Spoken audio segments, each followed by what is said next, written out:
We're trying to put up the last bent.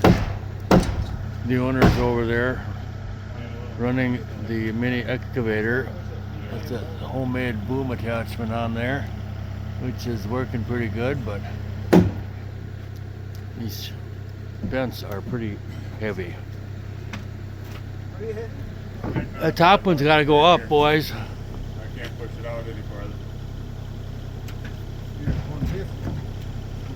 Right there. Okay, now go up.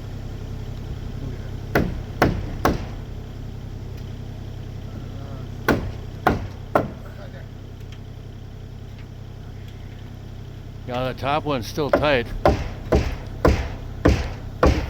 You want to get it over there and I'll pull on the winch. We're started in this one if we want to. Now he's making this one up.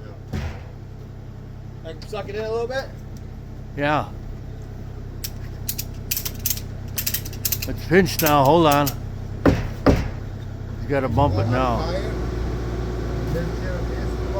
with this one. These things fit so tight, they're all done by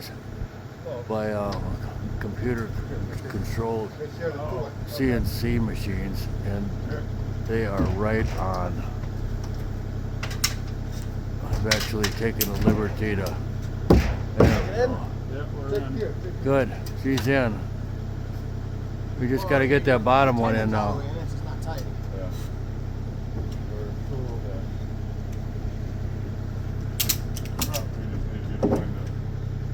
That's fine. River's watching us there. Buddy's watching us there, keeping us under control. Thanks, buddy. The bottom one's in.